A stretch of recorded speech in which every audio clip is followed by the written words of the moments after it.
So, hi everyone, this is Muskan, your mentor of physical science. So, I welcome to you all on PWIT JAM and CSINet YouTube channel. तो आज उत्कम series का lecture number 5 है जिसमें हम discuss करेंगे solid state physics का एक very important topic जिससे हर साल हमेशा क्वेश्चन आता ही आता है। और अगर मैं बात करूं जो अभी हाल ही में जून में पेपर हुआ था उसमें भी इस टॉपिक से क्वेश्चन आया था, मतलब इससे क्वेश्चन फ्रीक्वेंटली पूछा जाता ही है। तो टॉपिक क्या है मैम?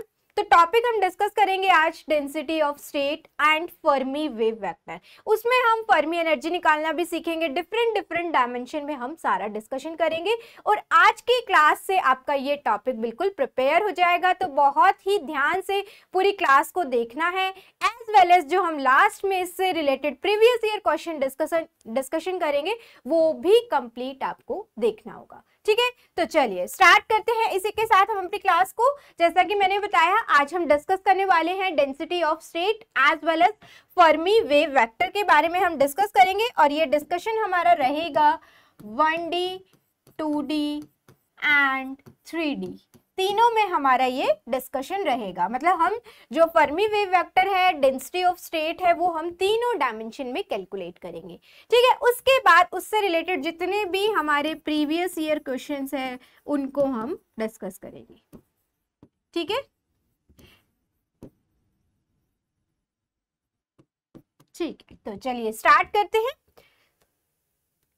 तो हम बात करेंगे डेंसिटी ऑफ स्टेट। अब डेंसिटी क्या होता है? डेंसिटी मतलब अब हमने पढ़ी है मास डेंसिटी, है ना। मास डेंसिटी हर बच्चे ने पढ़ी होती है। मास डेंसिटी क्या होती है? मास पर यूनिट वॉल्यूम, कि भाई यूनिट वॉल्यूम में कितना मास प्रेजेंट होता है वो हमारी डेंसिटी होती है। ठीक है, तो यहाँ हमें बात करनी है डेंसिटी ऑफ स्टेट की। यहाँ हम किसकी बात करते हैं? मास की। यहाँ हम बात करेंगे स्टेट्स की। तो ये क्या है डेंसिटी ऑफ स्टेट? देखो, डेंसिटी ऑफ स्टेट क्या होता है बेसिकली?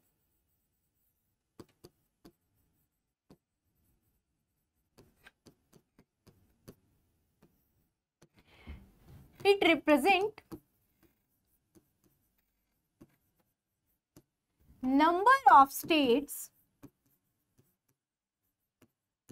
पर यूनिट, या तो हम बात करें E2 DE, E plus DE energy range में,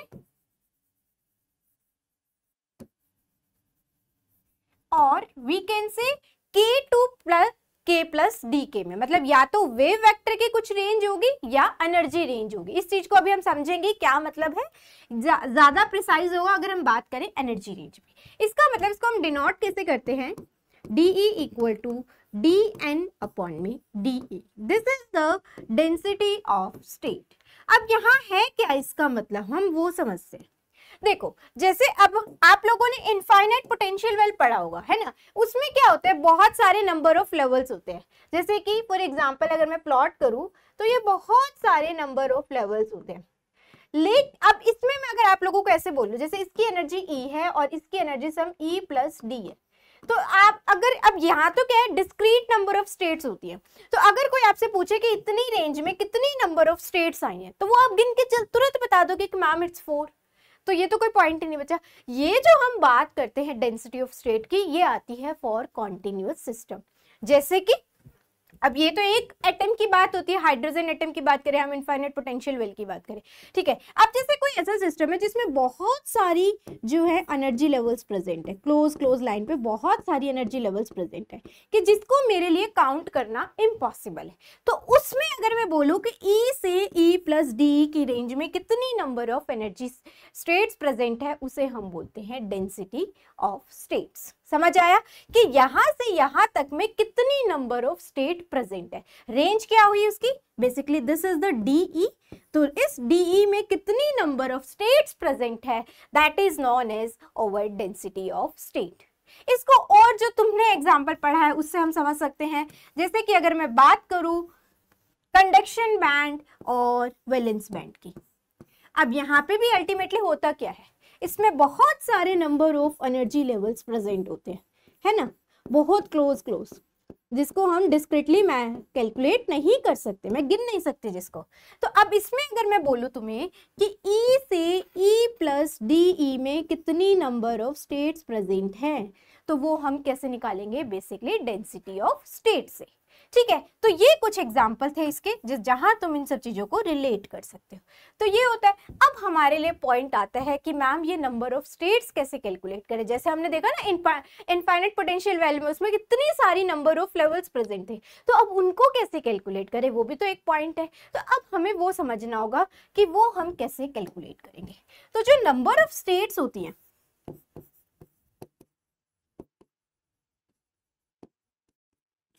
number of state is calculated by using concept of quantum mechanics। चलो देखते हैं कौन सा कंसेप्ट अब हम यूज करेंगे भैया ऐसा इसमें। और ये चीज जो हम बात करें ना dn बाई डी, ये हम निकालेंगे कैसे, हमें क्या गिवन होगा। क्वेश्चन में हमेशा हमें डिस्पर्जन रिलेशन गिवन होंगे। डिस्पर्जन रिलेशन मतलब E वर्सेस K के बीच में कोई रिलेशन दिया होगा, या फिर ओमेगा वर्सेस K के बीच में कोई रिलेशन दिया होगा। उसकी हेल्प से हम हमेशा डेंसिटी ऑफ स्टेट कैलकुलेट करते हैं। ठीक है, अब अगर मैं बात करूं कि भाई हम इसको कैसे निकालेंगे, तो क्वांटम मैकेनिक्स के कंसेप्ट को हम यूज करेंगे। अब जैसे कि बात करें हम इनफाइनाइट पोटेंशियल वेल की, तो इनफाइनाइट पोटेंशियल वेल का वेव फंक्शन क्या होता है, sine nx √2/L sine n pi x by में L। वहां पे जो ये होता है n पाई बाय L, ये क्या होता है, बेसिकली हमारा वेव वेक्टर। क्या होता है ये, वेव वेक्टर। अगर हम केवल 1D की बात कर रहे हैं तो it will be n pi by में L। मतलब n की डिफरेंट वैल्यू, तो k की क्या होंगी, डिफरेंट वैल्यूज होंगी। और k के डिफरेंट वैल्यू तो हमारी जो ये स्टेट है, जो वेव फंक्शन है, इसके डिफरेंट वैल्यूज होंगी। ठीक है, तो इसका मतलब अब अगर मैं इसको प्लॉट करना चाहूँ, जो भी पूरा हम कैलकुलेशन करते हैं ना डेंसिटी ऑफ स्टेट का, जब भी हम बात कर रहे होते हैं कि नंबर ऑफ स्टेट हमें कैलकुलेट करनी है, तो वो कभी भी हम रियल स्पेस में नहीं कर सकते। हम हमेशा सारा कैलकुलेशन करते हैं के स्पेस पे। क्लियर। तो अब ये हम के स्पेस में, जैसे नॉर्मल हमारा कार्टेशियन कोऑर्डिनेट सिस्टम होता है, वहां हम एक्स वाई को प्लॉट करते हैं, तो के स्पेस में हम प्लॉट करते हैं के एक्स, के वाई एंड के जेड।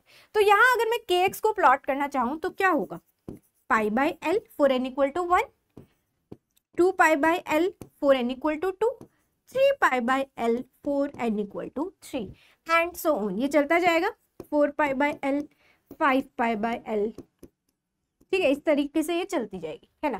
अब एक बात बताओ, अगर मैं किसी भी एक स्टेट की बात करूं, अब ये बेसिकली जो के की एक वैल्यू है, इसके कोरोस्पोंडिंग एक डिफरेंट स्टेट है, तो मतलब ये जो के की एक वैल्यू है वो एक स्टेट को रिप्रेजेंट कर रही है। क्योंकि अभी मैंने बताया n के डिफरेंट वैल्यू, इसका मतलब k के डिफरेंट वैल्यू, और k डिफरेंट होगा तो हमारा जो स्टेट है वो डिफरेंट होगी। तो अल्टीमेटली हो क्या रहा है, ये एक k की वैल्यू एक अलग स्टेट को रिप्रेजेंट कर रही है।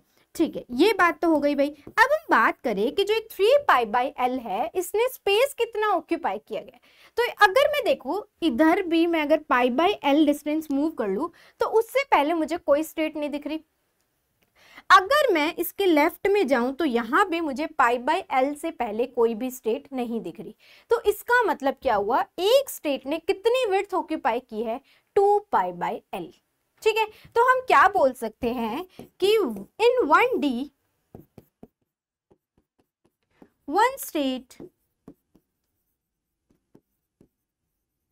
occupy 2 pi by L width। ठीक है, अब मैम आपने यही क्यों लिया, क्योंकि ये एक हमारा जनरल केस है।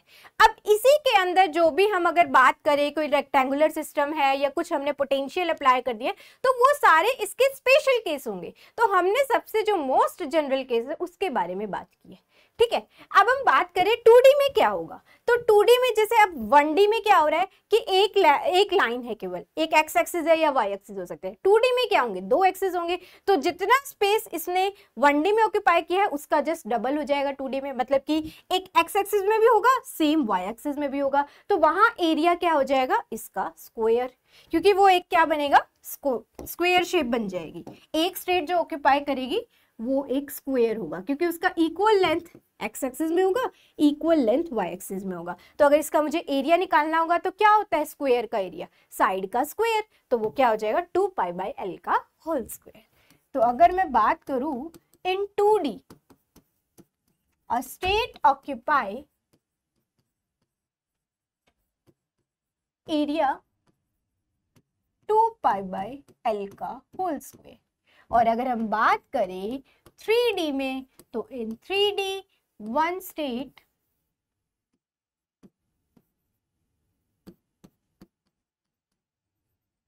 Occupy volume 2π/L cube. अब हम निकालेंगे density of state different dimensions में।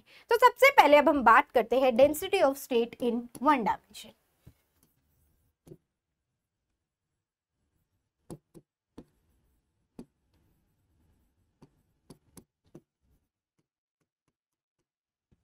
ठीक है, density of state in 1 dimension. अब डेंसिटी ऑफ स्टेट क्या होता है भाई, डेंसिटी ऑफ स्टेट होता है DE इक्वल टू dN/dE। अब हमारे लिए पॉइंट बन जाता है, हमें निकालना होगा DN। DN क्या होता है, नंबर ऑफ स्टेट। अब हमें क्या करना है, बेसिकली क्या निकालना है, नंबर ऑफ स्टेट निकालना है। अब 1D में क्या होता है, जस्ट हमारे पास एक ये K एक्सिस होती है, तो हम क्या चाहते हैं, नंबर ऑफ स्टेट निकालना K रेंज में। कैसे, DN क्या है बेसिकली, पहले ये समझते हैं। ये तो हमें पता है कि मतलब कि नंबर ऑफ स्टेट्स होती है, number of states in range K to K plus DK, मतलब कि जो DK विड्थ में जो हमारा वेव वेक्टर है उसमें कितनी नंबर ऑफ स्टेट्स प्रेजेंट है। अब हमें ये पता है कि एक स्टेट कितना विड्थ ऑक्यूपाई करती है 1D में, एक स्टेट ऑक्यूपाई करती है 2π/L, तो DK विड्थ में कितनी नंबर ऑफ स्टेट्स होंगी, वो होगा हमारा DN। अब इसमें जस्ट तुम्हें एक सिंपल मैथ लगानी है। जैसे देखो, अब मान लो 2 सेंटीमीटर में अगर एक स्टेट है, इसको समझना, 2 सेंटीमीटर में अगर एक स्टेट प्रेजेंट है, कोई हमें कह रहा है कि भाई 80 सेंटीमीटर में बता दो कितनी नंबर ऑफ स्टेट्स प्रेजेंट होगी, तो तुम कैसे निकालोगे इसको, सीधा 1/2 मल्टीप्लाई में 80, तो कितनी हो गई 40 नंबर ऑफ स्टेट्स प्रेजेंट है भाई। ठीक है, तो हमने किया क्या, बेसिकली जो एक स्टेट ने ऑक्यूपाई किया था और जितने विड्थ में हमें निकालनी थी उनको आपस में डिवाइड किया। तो यहाँ हमें किस में निकालनी है, DK विड्थ में निकालनी है, और एक स्टेट ने कितना ऑक्यूपाई किया गया 2π/L, तो DN की वैल्यू क्या हो जाएगी, DK अपॉन में 2π/L। अब यहां से हम निकाल लेंगे हमारा डेंसिटी ऑफ स्टेट, ये क्या बन गया भाई, L/2π DK/DE। ठीक है, ये हो गया हमारा डेंसिटी ऑफ स्टेट। अब ये जो वैल्यू है ना DK/DE, ये डिफरेंट डिस्पर्जन रिलेशन के लिए डिफरेंट इसकी वैल्यू आएगी, और फिर उसके कॉरस्पॉन्डिंग हम सॉल्व करेंगे। तो एक जस्ट जनरल एग्जांपल मैं आपको बताती हूँ, उसके बाद उसी के कॉरस्पॉन्डिंग डिफरेंट एग्जांपल में आप उसको पुट कर पाओगे। ठीक है, तो हमने जैसे कोई भी एक जनरल डिस्पर्जन रिलेशन कंसिडर कर लिया,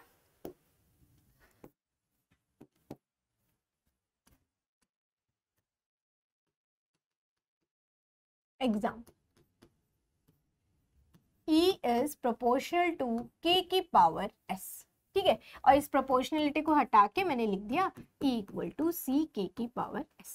अब ये K की पावर 0 भी हो सकती है, K की पावर -1 भी हो सकती है, K की पावर +1 भी हो सकती है, ये S की वैल्यू कुछ भी हो सकती है। ठीक है, अब हम क्या निकालेंगे, नेक्स्ट हमारा काम क्या है, DE/DK निकाल लेते हैं।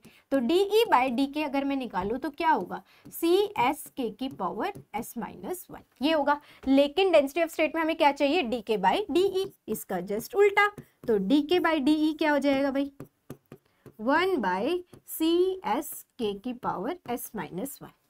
और k और e के बीच में क्या रिलेशन है, तो यहां से अगर मैं e की वैल्यू निकालना चाहूँ तो k क्या होगा, e बाय c की पावर 1 बाय s। तो यहां से क्या हुआ basically 1 by C S e by में c की power 1 by s, s minus s by में s, ये होगा कुछ। तो अगर इसको हम देखें ध्यान से तो ये क्या है बेसिकली, अब ये पावर ऊपर जाएगी तो यहां से क्या आएगा 1 बाय में सी एस और यहां होगा c जिसकी पावर होगी s माइनस s मल्टीप्लाई में यहां होगा 1 बाय s माइनस 1, ये होगा कुछ। अब ये सारी टर्म क्या है, कांस्टेंट है, हमारे लिए मैटर करती है ये वाली टर्म, क्योंकि हमसे क्या पूछा जाता है बेसिकली कि कोई भी डिस्पर्जन रिलेशन दे देंगे और उसमें बोलेंगे कि डेंसिटी ऑफ स्टेट 1D में E की किस पावर पे डिपेंड करती है, तो वो चीज हम कहाँ से निकालेंगे, यहाँ से निकालेंगे। ठीक है, अब जैसे हमने 1D में निकाला क्या आया 1 बाय s माइनस 1, अब जब तुम 2D में निकालोगे तो यहाँ आ जाएगा 2 बाय s माइनस 1, तुम जब 3D में निकालोगे तो ये आ जाएगी वैल्यू 3 बाय s माइनस 1। तो जनरल अगर हम d डायमेंशन में निकाले तो क्या वैल्यू आ जाएगी d बाय s माइनस 1। ये कांस्टेंट हर डायमेंशन में चेंज होता जाएगा, इससे हमें मतलब नहीं है, हमें मेन मतलब होता है इससे। तो यहाँ हमें ये समझ आ गया, अगर हमें जनरली किसी भी डायमेंशन में निकालना हो तो जो डेंसिटी ऑफ स्टेट है वो E की किस पावर पे डिपेंड करेगा, d by s minus 1। Clear, यहां तक क्लियर। तो इसको हम थोड़ा सा जनरलाइज कर देते हैं कि अगर हमें वन डायमेंशन में हमें ये समझ आ गया है in 1D density of state is proportional to E की पावर 1 बाय s माइनस 1, तो in D dimension density of state is proportional to E की power d by s minus 1 and this is very important for you all। ठीक है, ये हो गई बात। अब हम बात करेंगे कि जैसे मैंने तुम्हें नंबर ऑफ स्टेट निकालना बताया, यहाँ पे हमने 1D में निकाला, इसी नंबर ऑफ स्टेट को हम निकालना सीखेंगे 2D में भी और 3D में भी, क्योंकि वो अगेन आपको हेल्प करेगा जब हम कैलकुलेट करेंगे वेव वेक्टर डिफरेंट डायमेंशन में। तो इसलिए मैं नंबर ऑफ स्टेट आपको 2D में कैसे निकालते हैं और 3D में कैसे निकालते हैं वो बता देती हूँ। ठीक है, तो ये हुआ, ये इंपॉर्टेंट है, ये कंक्लूजन हमारे लिए यहाँ से इंपॉर्टेंट है। तो अब हम बात करते हैं 2D में इन 2 डायमेंशन।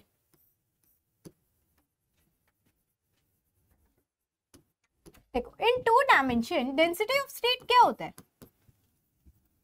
dn बाय में de। तो अब हमारे लिए बात आती है dn निकालना है भाई। अब हम dn कैसे निकालेंगे, तो हम यहाँ पे क्या कंसिडर करेंगे, k स्पेस अगेन कंसिडर करेंगे, kx और ky।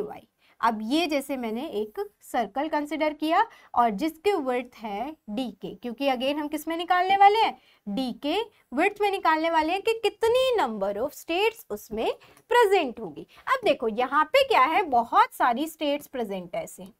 तो अब ये मैंने सर्कल दिखाया, लेकिन इसको हम जब जूम आउट करें तो इसकी कुछ kx की वैल्यू भी होगी और कुछ ky की वैल्यू भी होगी। जो हमें पता है kx की इसकी वैल्यू क्या होगी 2 pi by l, similarly ky में भी इसकी क्या वैल्यू होगी 2 पाई बाई l। तो जो एक स्टेट ने बेसिकली एरिया ऑक्यूपाई किया होता है वो कितना होता है 2 पाई बाई l का स्क्वायर। अब हमें क्या निकालना है कि ये जो dk विड्थ है इसके अंदर कितनी नंबर ऑफ स्टेट प्रेजेंट है।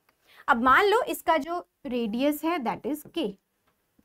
ठीक है, तो अब अगर मेरे को इस सर्कल का एरिया निकालना होता तो क्या होता, पाई k स्क्वायर।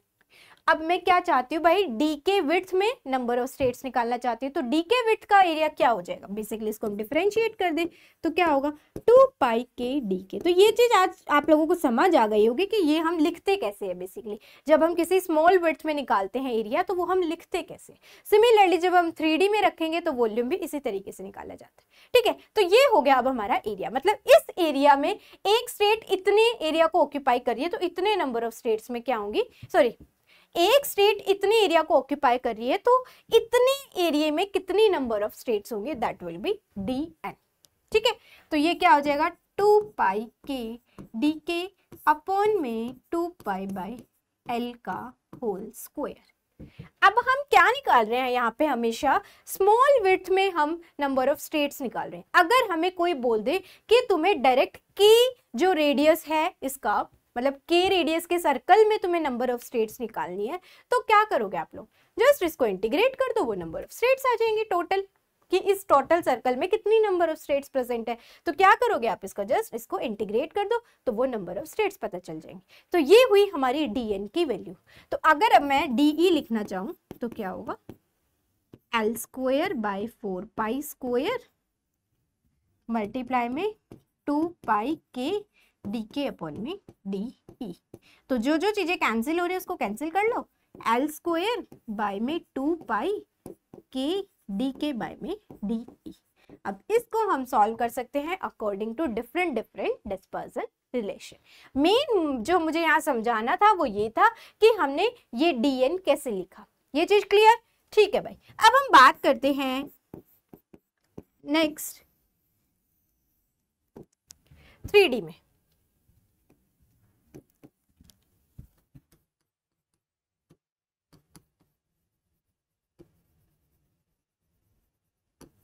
अब 3 डायमेंशन है तो हमें एक 3D बॉडी कंसिडर करनी होगी के स्पेस में।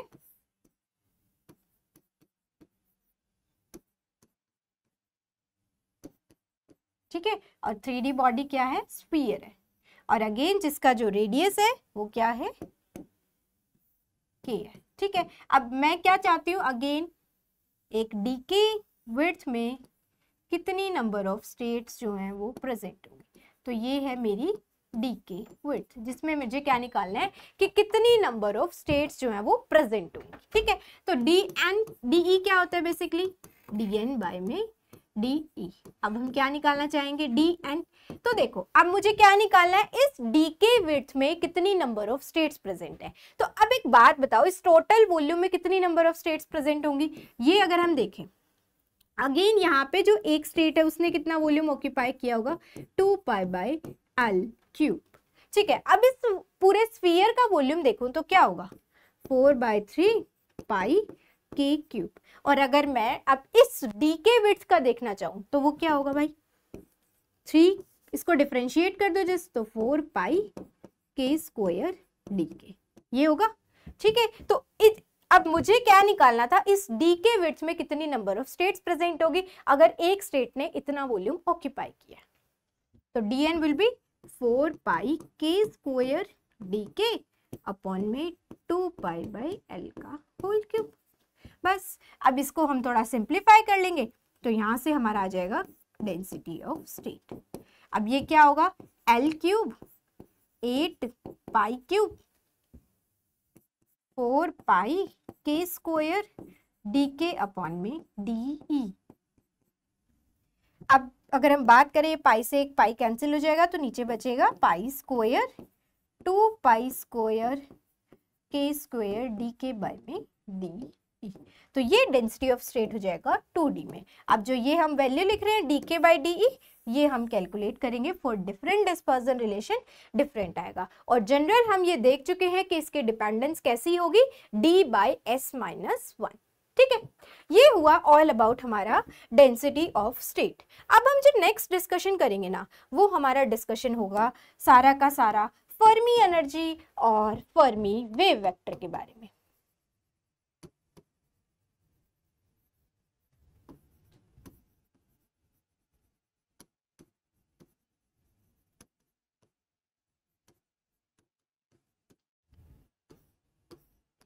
ठीक है, सबसे पहले हम बात करते हैं कि मैम फर्मी एनर्जी क्या होता है। तो देखो फर्मी एनर्जी क्या होता है, this is very important concept basically.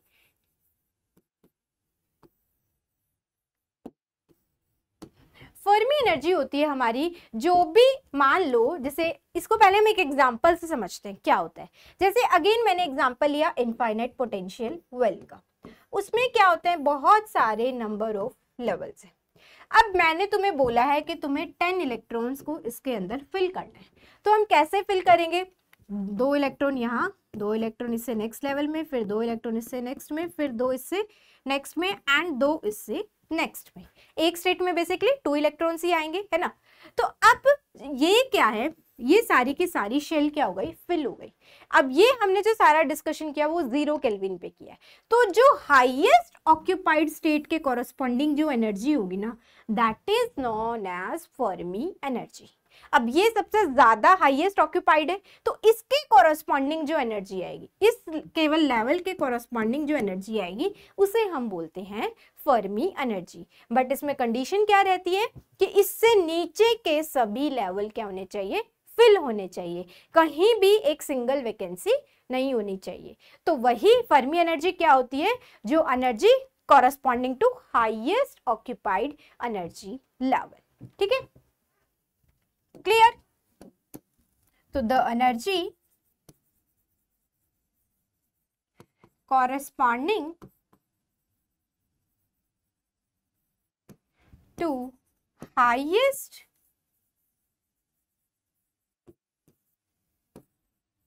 occupied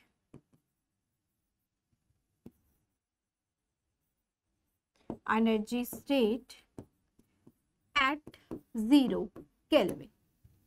ठीक है, तो ये क्या होगी हमारी फर्मी एनर्जी। क्लियर। अब जैसे मैंने एक स्टेट बताया जो कि सबसे हाईएस्ट ऑक्यूपाइड एनर्जी स्टेट है, जिसके कॉरस्पॉन्डिंग जो एनर्जी होती है उसे हम बोलते हैं फर्मी एनर्जी। और कंडीशन क्या रहती है कि जितने भी नीचे के लेवल से सभी के सभी फिल होने चाहिए। और सेम फर्मी वेव वेक्टर क्या होता है, जो वो हाईएस्ट ऑक्यूपाइड स्टेट है उसके कॉरस्पॉन्डिंग जो वेव वेक्टर होता है उसे हम बोलते हैं Fermi wave vector.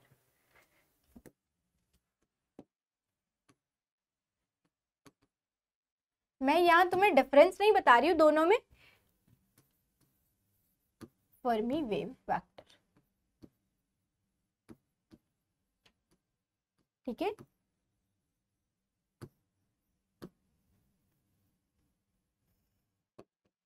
The wave vector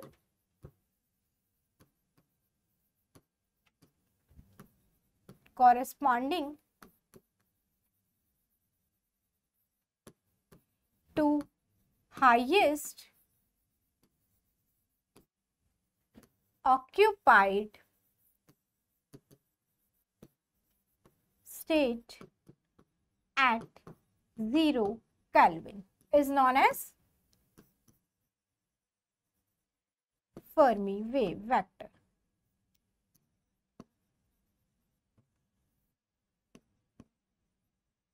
clear. ठीक है भाई, ये तो हुआ हमारा फर्मी वेव वेक्टर क्या था। अब हम बात करेंगे कि भाई ये फर्मी वेव वेक्टर हम इतनी देर से जो बोल रहे हैं इसको हम कैलकुलेट कैसे करें। तो अब हमारे लिए इंपॉर्टेंट पॉइंट है फर्मी वेव वेक्टर को कैलकुलेट करना। तो जैसे अभी मैंने तुम्हें बताया ना, देखो नंबर ऑफ स्टेट हम अभी निकाल रहे थे, dn नंबर ऑफ स्टेट कि स्मॉल विड्थ में कितनी नंबर ऑफ स्टेट्स प्रेजेंट होंगी। अब जैसे मैंने तुम्हें बताया, एक मैंने k रेडियस का सर्कल लिया है k स्पेस में, या k रेडियस का एक स्फीयर लिया है, उसके अंदर जैसे एक स्टेट ने ऑक्यूपाई किया वो वॉल्यूम 2π/L का क्यूब, तो उस पूरे स्फीयर में कितनी नंबर ऑफ स्टेट्स प्रेजेंट है वो अगर हमें पता चल जाए तो वहां से हम अपना फर्मी वेव वेक्टर निकाल सकते हैं। कैसे निकाल सकते हैं, देखो हिंट देती हूँ कैसे हम इसको प्रोसीड करेंगे। जैसे देखो यहां से हम क्या निकालेंगे, नंबर ऑफ स्टेट्स, ये हमने किस में निकाली है, डी के विड्थ में निकाली है। अब मैं चाह रही हूँ पूरे इस वॉल्यूम में निकालना कि कितनी नंबर ऑफ स्टेट्स प्रेजेंट है, तो हम इसको क्या कर देंगे, इंटीग्रेट। यहां से मुझे मिलेंगी नंबर ऑफ स्टेट्स। अब जब मुझे ये पता है नंबर ऑफ स्टेट्स इतनी अवेलेबल है और मुझे ये पता चल जाए कि एक स्टेट में मैक्स टू मैक्स हम इतने इलेक्ट्रॉन फिल कर सकते हैं, तो मुझे टोटल नंबर ऑफ इलेक्ट्रॉन्स कितने आएंगे वो पता चल जाएगा। जब मुझे ये चीज पता चल जाएगी तो यहाँ इस पूरे डेरिवेशन में यहाँ एक k आएगा। k क्या होगा, हमारा वेव वेक्टर, और उस वेव वेक्टर को इधर उधर करके हम निकाल लेंगे। तो बेसिकली अप्रोच क्या रहेगी, जो हमने नंबर ऑफ स्टेट्स निकाली हैं उसी से हम अपना फर्मी वेव वेक्टर निकाल के लाएंगे। ठीक है, चलो तो हम स्टार्ट करते हैं with Fermi wave vector in 3 dimension.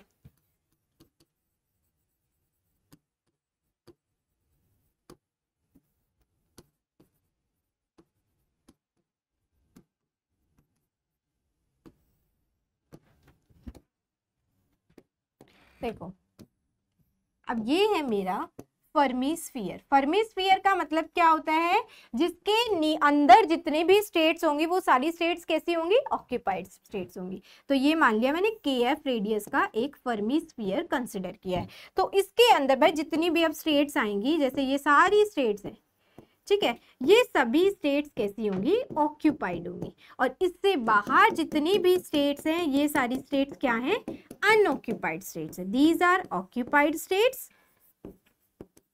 और these are unoccupied state.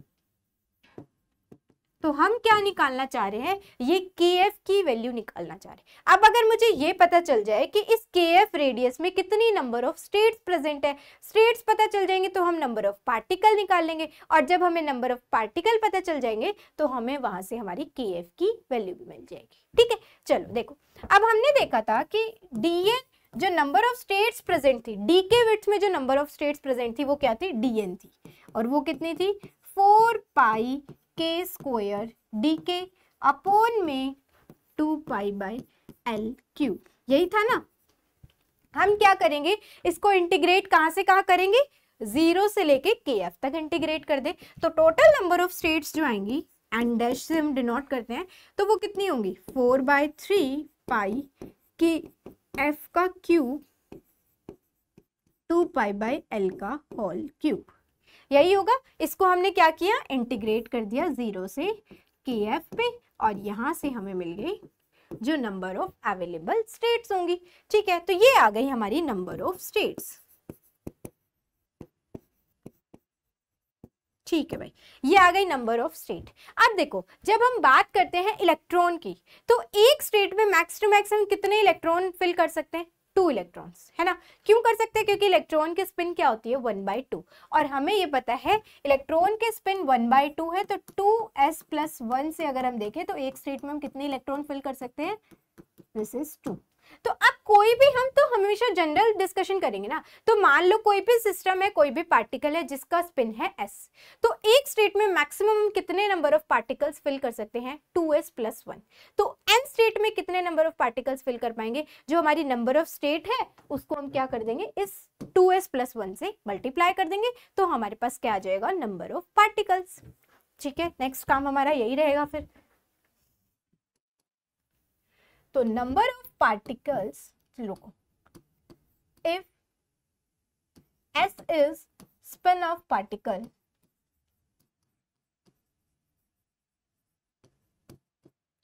then one state is occupied by 2s+1 particle. ठीक है, तो n नंबर ऑफ पार्टिकल्स कितने होंगे भाई, n नंबर ऑफ स्टेट्स में अगर 2s+1 पार्टिकल्स को हम फिल कर सकते हैं, तो ये होगी हमारी n नंबर ऑफ स्टेट्स। हमने इसको मल्टीप्लाई कर दिया क्योंकि टोटल स्टेट्स तो हमारे पास यही थी। अब हमें ये चेक करना है ना कि उसके अंदर मैक्सिमम कितने नंबर ऑफ इलेक्ट्रॉन्स हम फिल कर सकते हैं, तो हमने क्या किया, 2s+1 से उसको मल्टीप्लाई कर दिया। तो यहां से क्या हुआ, 2s+1 एन डैश की वैल्यू क्या आई थी भाई, 4/3 पाई KF क्यूब 2 पाई बाय में L का होल क्यूब। इतना क्लियर। अब बस हमें इसको सिंप्लीफाई करना है। n will be equal to 2s+1। अब जो जो चीजें कैंसिल होगी उसको हम कैंसिल करते चलेंगे। तो देखो, ये ऊपर आएगा L क्यूब, यहाँ पे हमारा KF क्यूब तो ऑलरेडी प्रेजेंट है ही, और फिर नीचे बचेगा केवल पाई स्क्वायर। इसके अलावा नीचे एक फैक्टर और बचेगा 3 का। अब देखो, ऊपर 4 है, 2 का क्यूब क्या होगा, 8, तो वो कैंसिल होके नीचे क्या आ जाएगा, 2, तो 3 2 ज़ा 6 पाई स्क्वायर। इसके अलावा क्या आएगा भाई नीचे, 2s+1 नहीं, और कुछ नहीं आएगा, 6 पाई स्क्वायर। ठीक है, अब देखो ये हो गया। अब हम क्या करें, KF की वैल्यू हमें तो निकालनी है, तो KF cube will be equal to 6 pi square n upon में 2s+1 L का क्यूब, और ये क्या हो जाएगा, KF will be 6 pi square n 2s+1 L cube की पावर 1/3। तो ये आ गया हमारा फर्मी वेव वेक्टर। अब इसको हम और सिंप्लीफाई कर सकते हैं डिफरेंट फॉर्म में। वो हम कैसे करेंगे, जैसे देखो के एफ की वैल्यू क्या आई हमारी 6 पाई स्क्वायर एन अपॉन में 2s + 1 एल का क्यूब होल पावर 1/3। अब ये n/l क्यूब क्या है, number of particle per unit volume. तो इसको हम किससे रिप्लेस कर सकते हैं, नंबर डेंसिटी से। नंबर डेंसिटी क्या होती है, स्मॉल n से इसको हम डिनोट करेंगे, that is number of particle per unit volume. तो पर यूनिट वॉल्यूम ये है ही, तो इसको हम यहाँ और सिंप्लीफाई कर सकते हैं 6 पाई स्क्वायर n अपॉन में 2s + 1 होल पावर 1/3। क्लियर। अब देखो जैसे अगर मैं बात करूं इलेक्ट्रॉन की ही, ठीक है, इलेक्ट्रॉन के केस में अगर बात करूं तो ये वैल्यू क्या हो जाएगी 2s + 1 वाली 2, तो ये 2 6 से कैंसिल होके क्या बचेगा 3 पाई स्क्वायर n, है ना। तो फॉर इलेक्ट्रॉन s की वैल्यू कितनी होती है 1/2, तो kf की वैल्यू क्या होगी 3 पाई स्क्वायर n की पावर 1/3। ये रिजल्ट हमारे लिए सबसे ज्यादा यूज होता है क्योंकि इससे फिर हम फर्मी एनर्जी भी कैलकुलेट करते हैं डिफरेंट पार्टिकल्स के लिए। मेन हमें पता होना चाहिए ये वाला, ये अगर हमें पता है तो सॉलिड के, जैसे अब हम फोनॉन्स की बात करें तो फोनॉन्स में भी हम इसको यूज कर सकते हैं, हम इलेक्ट्रॉन पे भी यूज कर सकते हैं, प्रोटॉन न्यूट्रॉन कोई भी पार्टिकल है जिसके स्पिन हमें पता है सबके लिए हम इसको यूज कर सकते हैं। ये मोस्ट जनरल है और ये स्पेसिफिक है only for those particle having the spin is 1/2।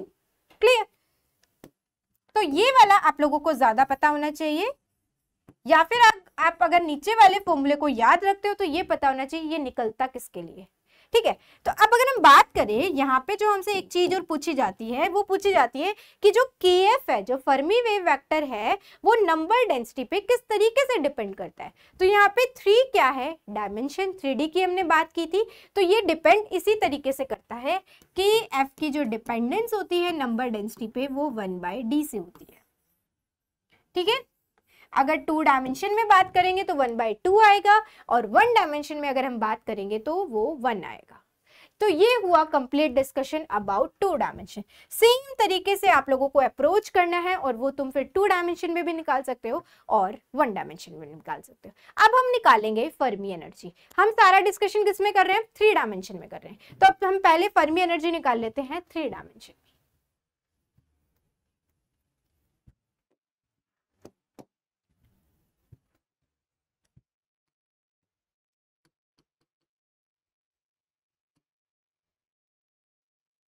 Fermi energy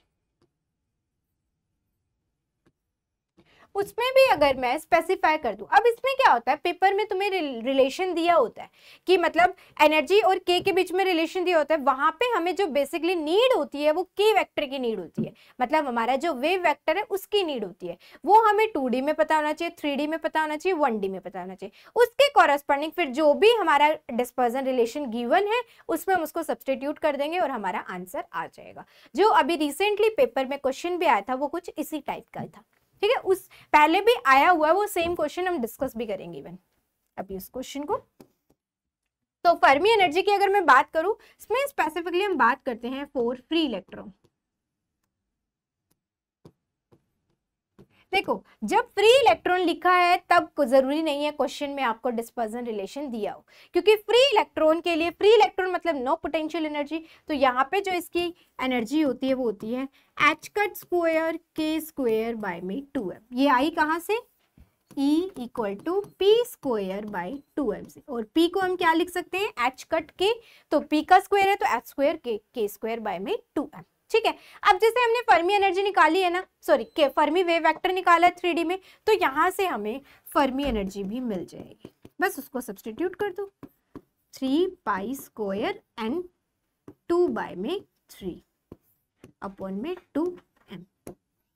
तो ये हो गई हमारी फर्मी एनर्जी। तो इससे हमें क्या पता चल रहा है कि जो फर्मी एनर्जी है वो n की किस पावर पे डिपेंड है, 2/3, या हम ज्यादा स्पेसिफाई करें तो किस पावर पे डिपेंड है, s/d।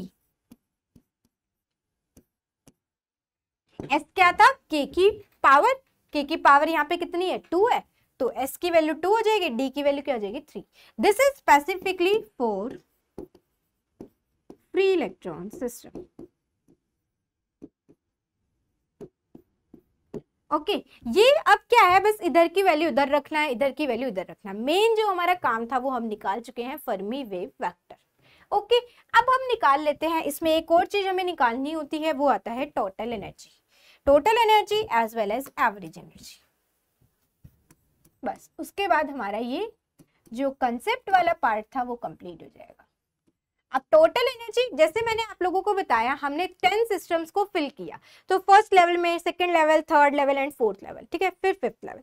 फिफ्थ लेवल जो हाईएस्ट ऑक्यूपाइड लेवल थी उसको हमने बोला फर्मी एनर्जी। इससे नीचे के भी तो सभी लेवल फिल्ड है, तो टोटल एनर्जी में क्या करेंगे हम, नीचे से लेके लास्ट जो हमारी फर्मी लेवल है वहां तक की सबकी एनर्जी निकालेंगे, ठीक है, तो वो होती है हमारी टोटल एनर्जी। तो टोटल एनर्जी में हम क्या करेंगे, 0 से EF तक पूरा उसको इंटीग्रेट करेंगे, ठीक है। अब टोटल एनर्जी हम निकाल रहे हैं, तो हम जानते हैं हम टोटल एनर्जी निकालते कैसे हैं, E D N स्टेट, और D N स्टेट को हम क्या लिख सकते हैं, 0 से EF E D E D E, ठीक है। अब देखो, अब हमें ना पूरा सॉल्व नहीं करने की नीड रहेगी, हमें जस्ट डिपेंडेंस देखनी है कि जो टोटल एनर्जी है वो कैसे डिपेंड करती है, ठीक है। अब देखो DE जो है वो E की पावर पे कैसे डिपेंड कर रही थी, DE डिपेंड अपॉन E की power D by S minus 1, इस तरीके से, और अंदर एक E ऑलरेडी है, तो ये दोनों पावर ऐड हो जाएंगे, तो यहाँ क्या बचेगा D बाय S। फिर हम उसका इंटीग्रेशन करेंगे तो एक पावर उसके अंदर ऐड हो जाएगी। तो यहाँ से बेसिकली जो हमें रिजल्ट मिलेगा वो क्या होगा कि जो हमारी टोटल एनर्जी है वो किस पे डिपेंड कर रही है, फर्मी एनर्जी की power D by S plus 1 upon में D बाय S प्लस 1 पे। ओके ठीक है, नेक्स्ट इसमें हम बात करते हैं एवरेज एनर्जी की।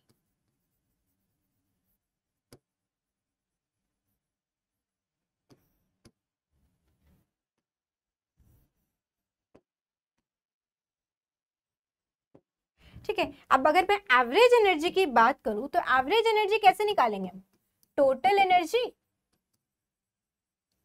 अपॉन में total number of states.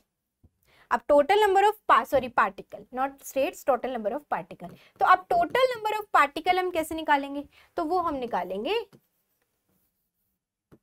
2s plus 1, और कितनी नंबर ऑफ स्टेट्स प्रेजेंट है, अगेन वही 0 से EF वैल्यू, तो ये कितनी होंगी। अब देखो DN स्टेट को आप क्या लिख सकते हो, DE है ना, तो 2s प्लस 1 0 से EF, और ये हो गया DE। अब इसकी वैल्यू ये कैसे डिपेंड करती है, E की power D by S minus 1, उसका अगर हम इंटीग्रेशन करेंगे तो क्या आएगा, E की पावर D बाय S। तो यहाँ से क्या आ रहा है बेसिकली 2s प्लस 1, हमें तो केवल डिपेंडेंस चेक करना है, D बाय S अपॉन में D बाय में S। ओके अब हमें देखो N का भी पता चल गया, टोटल एनर्जी का भी पता चल गया, तो अब हमें क्या निकालना है, बस फर्म जो एवरेज एनर्जी होती है वो कैसे डिपेंड करेगी E की पावर पे। तो एवरेज एनर्जी का देखना है अब हमें,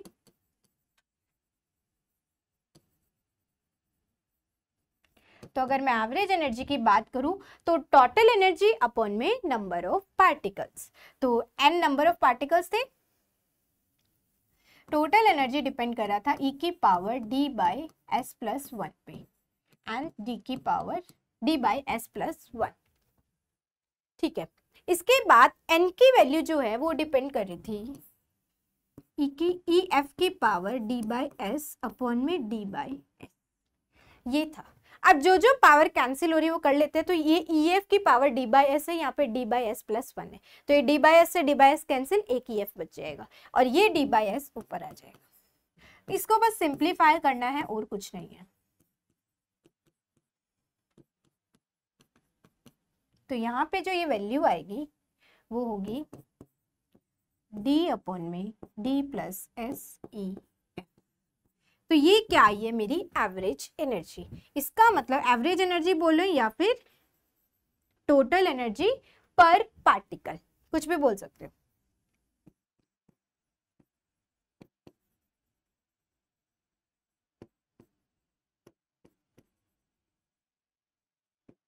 क्या होगा, डी अपॉन में D plus S E F.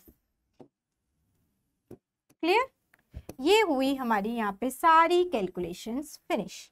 अब हमें ये समझ आ गया हमें अप्रोच कैसे करना है। अब क्वेश्चन किसी भी टाइप का है हम उसको हैंडल कर सकते हैं। तो चलिए यही से अब हम स्टार्ट करते हैं। यहाँ ये जो कंसेप्ट था वो हमारा कंप्लीट हो गया है। फर्मी वेव वेक्टर 2D में और 1D में हम कैसे निकालेंगे वो हम अभी क्वेश्चंस के थ्रू ही मैं आप लोगों को बता दूंगी कि कैसे निकालना है। अप्रोच तो आपको पता ही है, बस उसमें जहां हमने 3D के लिए किया अब वही सेम 2D के लिए करेंगे और वही सेम 1D के लिए करेंगे, क्योंकि मैंने तुम्हें नंबर ऑफ स्टेट्स निकालना सिखाया तो नंबर ऑफ स्टेट्स से ही हमें निकालना है। ठीक है, बाकी तो कुछ भी चेंज नहीं होगा। तो देखो अब सबसे पहले हम स्टार्ट करते हैं। Consider electron in graphene. जो ग्राफीन होता है इसका स्ट्रक्चर होता है 2 डायमेंशनल स्ट्रक्चर। ओके, तो consider electron in graphene which is a planar monoatomic layer of carbon atom. If the dispersion relation, मैंने बोला था ना डिस्पर्जन रिलेशन गिवन होता है, तो ये हमें यहाँ पे गिवन है। क्या है dispersion relation? E K equal to C के। ठीक है, ओवर द एंटायर के स्पेस। हमसे क्या पूछा है? Fermi energy dependence on number density of electron. अब देखो यहाँ पे हमें दिया क्या है, हमें दिया हुआ है dispersion relation E K equal to C के, और हमसे क्या पूछा है कि फर्मी एनर्जी जो है वो नंबर डेंसिटी की किस पावर पे डिपेंड कर रहा है। ये पावर बेसिकली हमसे पूछी है। तो हम कब निकाल पाएंगे? जब हमें फर्मी वेव वेक्टर पता होगा 2 डायमेंशन में, है ना। तो उससे पहले तो हम निकाल नहीं सकते। हाँ, लेकिन मैंने तुम्हें डिपेंडेंस बता दी है तो डायरेक्ट उससे हम इसको सॉल्व कर भी सकते हैं। ऐसी बात नहीं है कि हम पूरा सॉल्व करेंगे तभी कर पाएंगे। नो, मैंने डिपेंडेंस बताई है ना। तो फर्मी वेव वेक्टर जो है वो कैसे डिपेंड करता है? n की पावर 1/t। यहाँ n मत लगाओ, n से कंफ्यूजन हो जाएगा।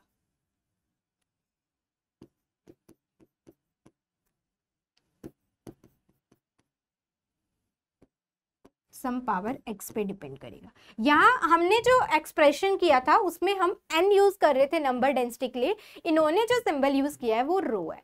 सिंबल चेंज है, नथिंग एल्स। ठीक है, तो देखो यहाँ पे हमने क्या समझा था कि फर्मी वेव वेक्टर n की किस पावर पे डिपेंड करता है? 1/d पे। तो इसका मतलब अगर हम क्वेश्चन के अकॉर्डिंग चले तो kf डिपेंड अपॉन रो की पावर 1/d, और डायमेंशन क्या है? 2 है, तो ये किस पे डिपेंड करेगा? kf रो की पावर 1/2 पे डिपेंड करेगा।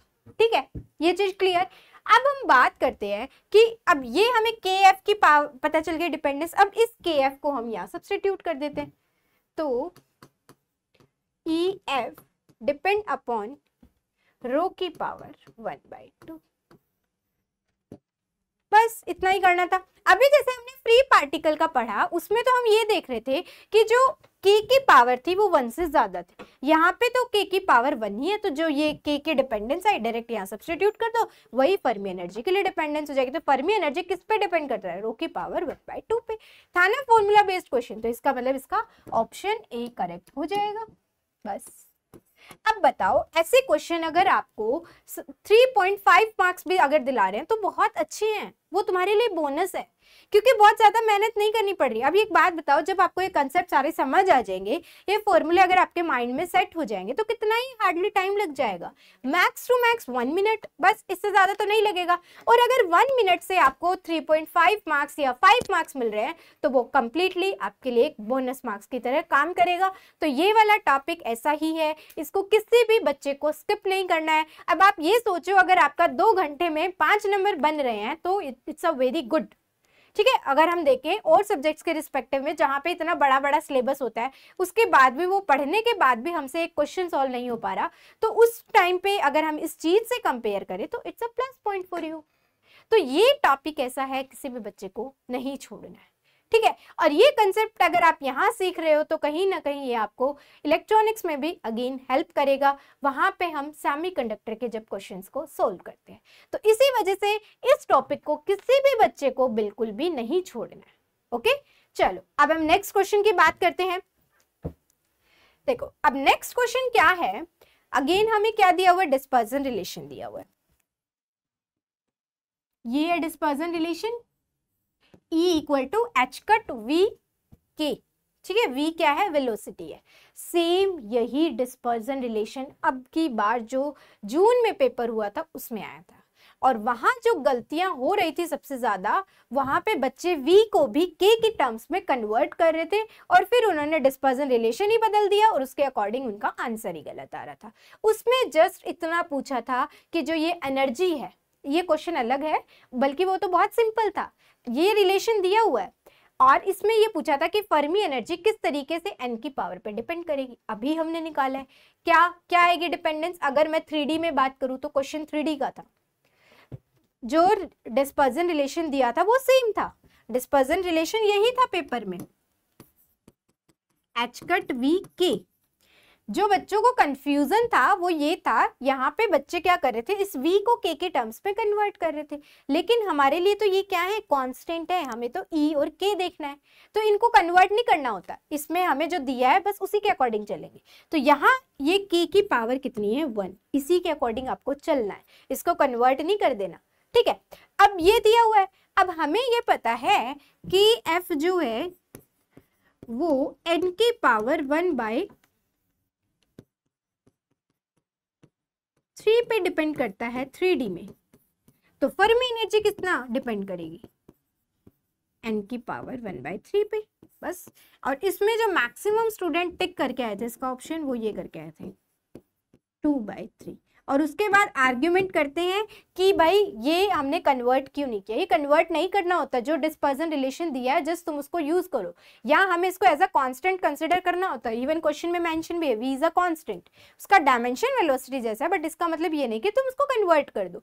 डिस्पर्जन रिलेशन जो क्वेश्चन में दिया है उसी को तुम्हें हैंडल करना है, ठीक है। तो इसको तुम्हें सॉल्व करना था, ये आपका क्वेश्चन है जून 2023 का। अब इसी में हम कंटिन्यू करते हैं हमारे इस क्वेश्चन के साथ, ठीक है। तो इसमें क्या बोला है, स्पिन भी जो दी है वो लिखी हुई है 1/2। हमें निकालना क्या है basically, if Fermi energy at 0 temperature is EF, number of particle per unit area. मतलब हमें क्या निकालना है यहाँ पे, नंबर ऑफ पार्टिकल। वो हमें कहाँ मिलता है, किस रिलेशन में मिलता है, हमें KF के रिलेशन में। इसका मतलब हमें यहाँ क्या निकालना पड़ेगा, Fermi wave vector. Fermi wave vector मिल जाएगा तो हमें वहां पे number of particle per unit area, मतलब फर्मी वेव वेक्टर में किस में चाहिए, 2 डायमेंशन में। हम फर्मी वेव वेक्टर निकालेंगे 2 डायमेंशन में, वहां से हमें n के साथ रिलेशन मिल जाएगा और उसको हम इसमें सब्स्टिट्यूट कर देंगे, फिर यहाँ से हमें जो number of particle per unit area और फर्मी एनर्जी के बीच में रिलेशन मिल जाएगा। तो मैंने वही बोला है, यहाँ पे बस इधर से वैल्यू निकाल के उधर रखनी होती है, एक से निकालो दूसरे में रखो, ये सब्स्टिट्यूशन वाला काम चलता है इसमें, और कुछ भी नहीं है। तो बस हमें अब यहाँ पे मेन क्या करना है, जो फर्मी वेव वेक्टर 2 डायमेंशन में कैसे निकालते हैं हम पहले अब वही सीखेंगे, और उसी का डायरेक्ट हम या फिर यूज कर रहे होंगे। तो देखो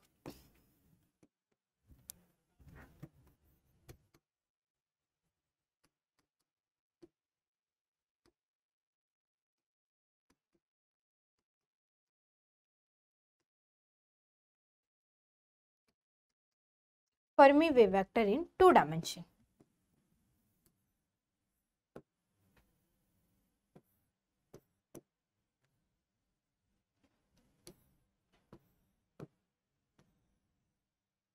ये मेरा फर्मी सर्कल है जिसका रेडियस क्या है, KF है, ठीक है। KF रेडियस का मैंने फर्मी सर्कल लिया। अब इसमें मैं निकालना चाहती हूँ कि कितनी नंबर ऑफ स्टेट्स प्रेजेंट होंगी, ठीक है। तो मैं देखो dn स्टेट, हमें ये पता है डी के विड्थ में कितनी नंबर ऑफ स्टेट्स प्रेजेंट होती है, 2πk dk अपॉन में 2π/L का होल स्क्वायर। तो k पूरे जो सर्कल है उसमें कितनी होंगी, n डैश पाई KF स्क्वायर, यही होगा ना, हाँ, पाई KF स्क्वायर अपॉन में 2π में L का होल स्क्वायर।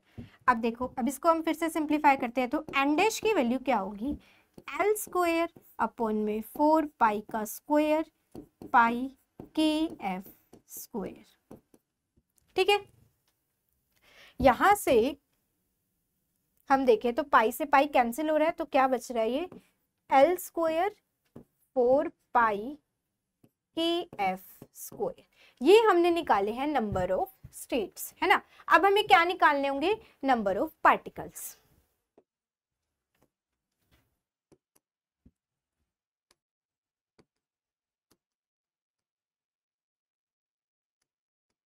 मतलब कि n, तो वो क्या हो जाएगा पाई KF स्क्वायर अपॉन में L स्क्वायर अपॉन में 4 पाई KF स्क्वायर मल्टीप्लाई में 2s प्लस 1। ठीक है, तो यहां से KF की वैल्यू क्या आएगी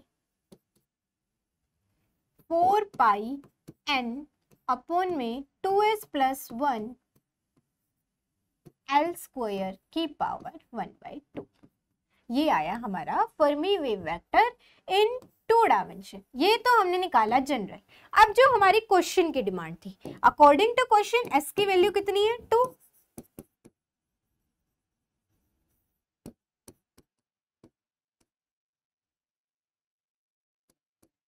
s इज 2, ठीक है, सॉरी 1/2। तो kf की वैल्यू क्या होगी 2 पाई n बाय में L स्क्वायर की पावर 1/2। ये आ गई हमारे पास KF की वैल्यू। हमें क्या निकालना है, number of particle per unit area. तो ये है ना number of particle per unit area, इसको हम डिनोट कर देते हैं स्मॉल n से।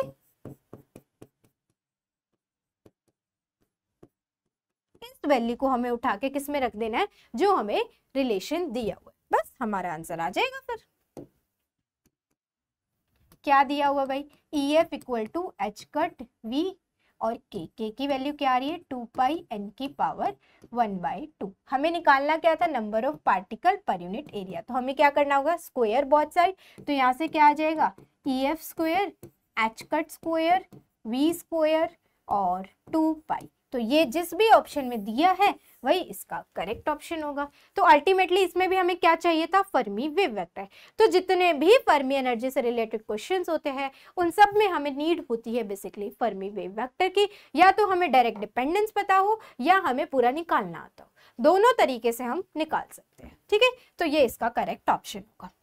अब ये जिस भी ऑप्शन में गिवन है उसके अकॉर्डिंग आप प्रोसीड कर सकते हो। अगर हम देखें ऑप्शन की बात करें तो ये दिया हुआ है, इसमें EF क्यूब है, इसमें EF है, इसमें EF की पावर 3/2 है, यही दिया है केवल स्क्वायर। तो इसको हम एक और तरीके से भी प्रोसीड कर सकते थे। हालांकि कैसे, देखो फर्मी वेव वेक्टर की n के ऊपर डिपेंडेंस क्या होती है 1/2, है ना।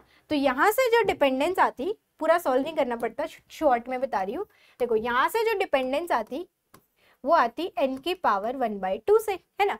तो n हमें निकालना है, तो बेसिकली वो किस पे डिपेंड है, e की पावर 2 पे, क्योंकि यहाँ पूरे क्वेश्चन में सभी में e की पावर डिफरेंट है।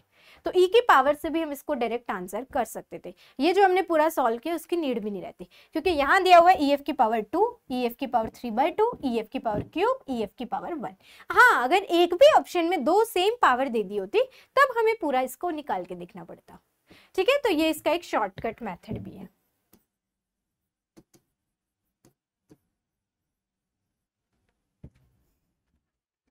चलो हो गया भाई ये वाला भी। नेक्स्ट देखते हैं अब हम।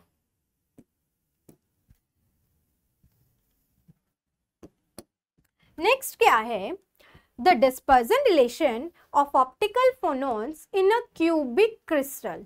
क्यूब कैसी बॉडी होती है, 3 डायमेंशनल। तो इसका मतलब यहाँ किसकी बात होगी, 3 डायमेंशन की। Omega k equal to omega not minus A k square. ये हमें क्या दिया हुआ है, एक डिस्पर्जन रिलेशन दिया हुआ है। अगेन जैसा मैंने बताया था, या तो ई वर्सेस के दिया हो या ओमेगा वर्सेस के दिया होगा। ठीक है, where omega naught and A are positive constant. The contribution to the density of state due to these phonon with frequency just below this is this. तो देखो इसमें हमें अल्टीमेटली निकालना क्या है, अगेन डेंसिटी ऑफ स्टेट की dependence बतानी है ओमेगा पे। हमने ये सीखा है कि जो डेंसिटी ऑफ स्टेट की डिपेंडेंस होती है वो क्या रहती है, E की power D by S minus 1। ये हमने पढ़ा है। अब हमारा डायमेंशन क्या है, क्यूबिक क्रिस्टल उसने बोला है, तो क्यूब कैसी बॉडी होती है भाई, 3D बॉडी होती है। तो D की वैल्यू क्या है, बेसिकली यहाँ पे 3 है। अब बात आती है S की वैल्यू की, तो S की वैल्यू हम यहाँ से निकालेंगे K की पावर से, क्या है 2 है, तो S की वैल्यू क्या होगी हमारी 2 होगी। अब जो रिलेशन E के लिए डिपेंड होता है सेम रिलेशन होता है ओमेगा के लिए भी, ऐसा नहीं है कि कुछ डिफरेंट हो जाएगा, तो ये होगा D/S-1।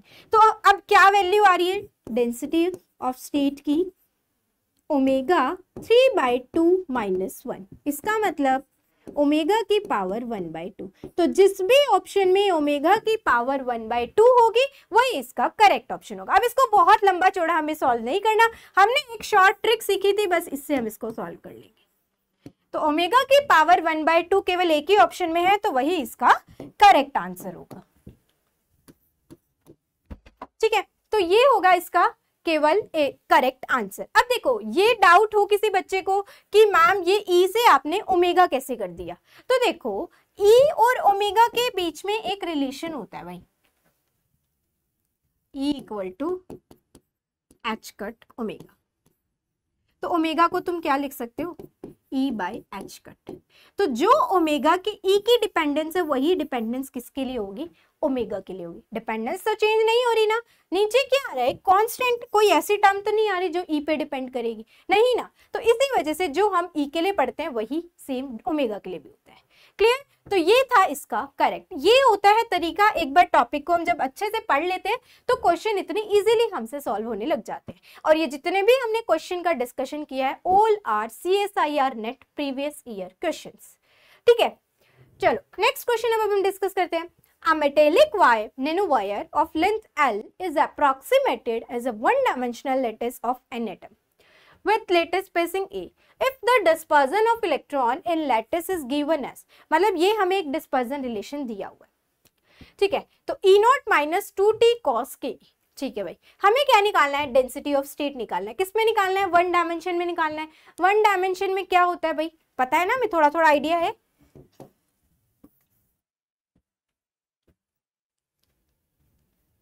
देखो वन डायमेंशन में, हालांकि हम इसको निकालेंगे पूरा, बट फिर भी इसको जो स्मॉलेस्ट इसकी अप्रोच है वो देखते हैं, e की पावर D/S-1, 1/S-1। अब बात आती है कि मैम हमें यहाँ पे s की वैल्यू नहीं पता चल रही है ना, s की वैल्यू हमें यहाँ नहीं पता चल रही, लेकिन हमें पता है क्यों, इलेक्ट्रॉन्स की बात हो रही है। तो इलेक्ट्रॉन्स में फ्री इलेक्ट्रॉन्स हम डील करते हैं, तो हम मैंने जैसे बताया था जब भी कुछ ना दिया हो तो तुम उससे भी इसको निकाल सकते हो। तो इसका एक जो सिंपल सा मेथड है, E इक्वल टू क्या होता है, p² k² 2m। तो इसके लिए s की वैल्यू क्या होगी 2। तो ये डेंसिटी ऑफ स्टेट किस पे डिपेंड करेगा, e की पावर -1/2। तो जिसमें भी पावर माइनस में दे रखी होगी वही इसका जो होगा करेक्ट आंसर होगा। ठीक है, अब देखो यहाँ पे क्या है, प्लस में है, नहीं यहाँ पावर जो दे रखी है -1/2 ही है। ठीक है, यहाँ भी प्लस में है, यहाँ भी प्लस में है, लेकिन यहाँ भी माइनस में। तो अब क्या होगा, अब हमारा ये वाला मेथड यहाँ पे फेल हो जाएगा। क्यों, क्योंकि इसमें भी डिपेंडेंस सेम है और इसमें भी डिपेंडेंस सेम है। तो अब हमें एग्जैक्ट रिजल्ट निकालने के लिए अल्टीमेटली इसी को ही यूज करना होगा। तो ये तरीका होता है, जहां हमें हेल्प मिल जाती है वहां हमें यूज करते भी हैं, और जहां नहीं मिलती तो हमें पूरा मेथड तो हमने सीखा है ही। ठीक है, चलो तो अब हम वो देख लेते हैं भाई, जो पूरा एग्जैक्ट डिटेल मेथड है उसके अकॉर्डिंग। तो उसके अकॉर्डिंग अगर हम चले तो ई के क्या दिया हुआ है, E0 - 2t cos ka, ये है।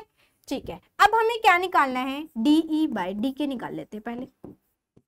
DE/dk निकाले यहां से, तो क्या आएगा,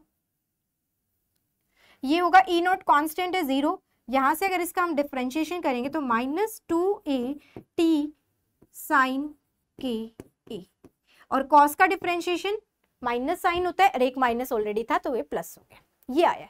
अब डेंसिटी ऑफ स्टेट क्या होता है,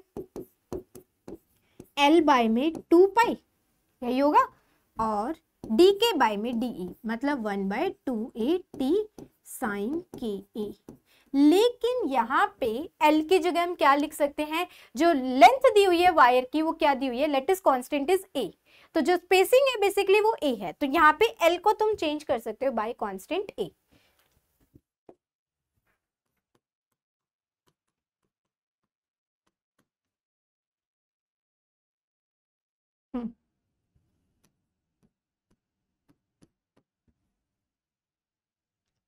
280 साइन के ए, बट आंसर किसकी फॉर्म में है, ई नोट और ई के फॉर्म में है, तो वो हमें अब निकालना पड़ेगा। देखो क्या दिया हुआ था, E K equal to E note minus 2t cos के ए, तो यहां से कॉस के ए की वैल्यू क्या आ रही है, 2t कॉस के a will be equal to E note minus E k, और कॉस के क्या हो जाएगा, ई नोट माइनस ई के अपॉन में 2t। हमें क्या निकालना है, साइन निकालना है, और साइन किसके इक्वल होता है, साइन और कॉस के बीच में क्या रिलेशन होता है, 1 माइनस कॉस स्क्वायर थीटा, तो 1 माइनस ई नॉट माइनस ई के का होल स्क्वायर अपॉन में 2 का स्क्वायर मतलब 4 और t का स्क्वायर। ठीक है, तो इसको थोड़ा और सिंप्लीफाई करें तो क्या आएगा, basically 4t square minus e naught minus ई के का होल स्क्वायर अपॉन में 4t का स्क्वायर, ये आ रही है हमारी वैल्यू। इस वैल्यू को हम सब्स्टिट्यूट करेंगे हमारे डेंसिटी ऑफ स्टेट में।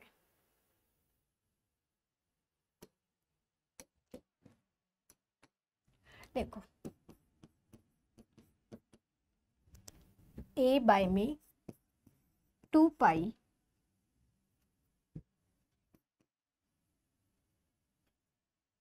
वन अपॉन में 2at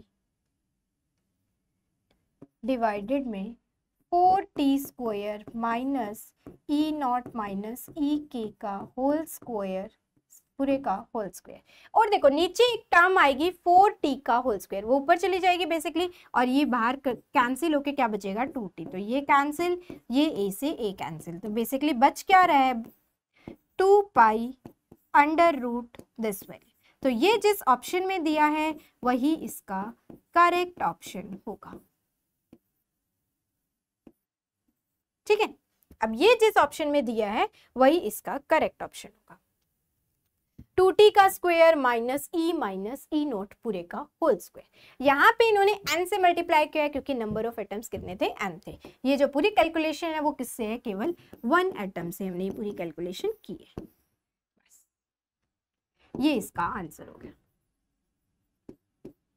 ठीक है, तो जब हमें अगर पूरे फॉर्मूले की समझ होगी निकालना कैसे होता है, तब हम एग्जैक्ट आंसर तक पहुंच जाएंगे। ओके, चलो एक और क्वेश्चन हम डिस्कस करते हैं अभी, उसके बाद फिर हम अपने सेशन को वाइंड अप करेंगे। देखो नेक्स्ट क्वेश्चन क्या है, अब हमें क्या निकालना है, सपोज द फ्रीक्वेंसी ऑफ फोनोन्स। अब बात आती है फोनोन्स की, फोनोन्स की बात करते हैं हम डिबाय थ्योरी में। फोनोन्स किसके लिए रिस्पॉन्सिबल होते हैं, लेटेस्ट वाइब्रेशंस के लिए रिस्पॉन्सिबल होते हैं सॉलिड में, है ना। तो फोनोन्स की जब हम बात करते हैं तो यहाँ हम एक डिस्पर्जन रिलेशन यूज करते हैं डिबाय थ्योरी में। जो जितनी भी थ्योरीज यहाँ पे आई थी उनको करेक्ट भी डिबाय थ्योरी ने किया था, क्योंकि उन्होंने जो डिस्पर्जन रिलेशन यूज किया था उसी का सबसे इंपॉर्टेंट रोल था। तो इसमें जो डिस्पर्जन रिलेशन यूज होता है वो होता है omega equal to C K. This is the important, omega equal to VSK। ठीक है, ये डिस्पर्जन रिलेशन हम इसके अंदर यूज करते हैं। लेकिन इन्होंने जो यहाँ पे स्पीड स्पेसिफाई की है वो स्पीड क्या है, c है क्वेश्चन में, तो हमारा चेंज होके थोड़ा सा क्या बन जाएगा, CK बन जाएगा। बस इतना ही तो चेंज आएगा, इसको मॉडिफाई ये तो हम कर सकते हैं। अब इन्होंने पूछी क्या हमसे, डिबाय फ्रीक्वेंसी। अल्टीमेटली हमें क्या निकालनी है, फ्रीक्वेंसी निकालनी है। तो अगर मुझे K निकालना आ जाए तो हम फिर से ओमेगा निकाल सकते हैं। फिर हमें क्या निकालना पड़ेगा, अब फर्मी वेव वेक्टर, वो किस में निकालेंगे, अब हम निकालेंगे 1 डायमेंशन में। तो देखो 3D में भी बता दिया था मैंने, 2D में भी बता दिया, अब लास्ट हमारा बच गया 1D में। क्वेश्चंस के साथ हमने सारी एक्सप्लेनेशन सीख ली कि कैसे कैसे इसको हम कैलकुलेट करते हैं। तो चलो अब हम निकालते हैं, थोड़ा सा स्टेप्स को स्किप करके निकालेंगे क्योंकि हमें पता है हम किससे निकालते हैं, नंबर ऑफ स्टेट से। तो नंबर ऑफ स्टेट्स क्या होंगे इसमें, एन डैश की वैल्यू 1 डायमेंशन में, this will be k upon में 2 पाई बाई l, यही होंगी, है ना। अब अगर मैं बात करूं नंबर ऑफ पार्टिकल्स की तो वो कितने होंगे, 2s प्लस 1 k बाय में 2 पाई l। अब जो फोनोन्स होते हैं ना उसकी स्पिन होती है 0। फोनोन्स जो होते हैं ना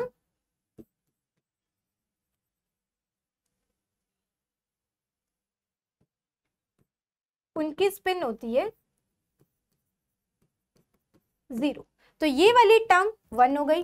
तो n इक्वल टू क्या हुआ, k by 2 pi by l। तो k की वैल्यू क्या आ रही है, बेसिकली 2 पाई n बाई में l, ये आ रही है। अब यहाँ पे क्या बोल रहा था, if n is number density, number density मतलब नंबर ऑफ पार्टिकल। अब अगर 1D की बात करें तो पर यूनिट लेंथ हो जाएगा। तो ये आ रहा है हमारा number of particle per unit length. तो k की वैल्यू क्या हो गई, 2 पाई n, ठीक है। ये हमारी k की वैल्यू होगी। हमें क्या निकालना था, हमें फ्रीक्वेंसी निकालनी थी। तो ओमेगा की वैल्यू क्या हो जाएगी, 2 पाई n c, बस ये हमारी ओमेगा की वैल्यू हो गई। ये ही इसका आंसर था। तो ये ऑप्शन किस में दिया हुआ है, ऑप्शन ए में। तो इससे हमारा जो फ्रीक्वेंसी था वो भी निकल गया। अल्टीमेटली हमने किससे निकाला, हमने निकाला वेव वेक्टर से। तो जब तुम वेव वेक्टर निकालना सीख जाओगे तो ये तुम्हें एक जगह और हेल्प करेगा, वो है लैटिस वाइब्रेशन। वहां पे भी हम डिबाई फ्रीक्वेंसी निकालते हैं और ये फ्रीक्वेंटली पूछा जाता है, Debye frequency in 1D 2D and 3D। तो जैसे मैंने तुम्हें 1D में बताया, सेम अप्रोच यूज करेंगे हम 2D में भी और सेम अप्रोच हम यूज करेंगे 3D में भी। तुम्हें करना क्या है, दो चीजों में चेंज लाना है तुम्हें बस अपना। क्या, अगर तुम्हें Debye frequency for example 2D में निकालनी है तो जो हम बात कर रहे थे अभी तक इलेक्ट्रॉन की, फर्मियंस की जो हम बात कर रहे थे, वहां हम स्पिन यूज कर लेते थे 1/2, यहाँ हम स्पिन यूज कर लेंगे 0। तो ये वाले टर्म का कोई रोल नहीं होगा और जो हमारा फर्मी वेव वेक्टर आ रहा है वो सेम रहेगा, उसको हम यहाँ सब्स्टिट्यूट कर देंगे। ठीक है, जैसे देखो मैं थोड़ा सा बता ही देती हूँ आप लोगों को साथ साथ।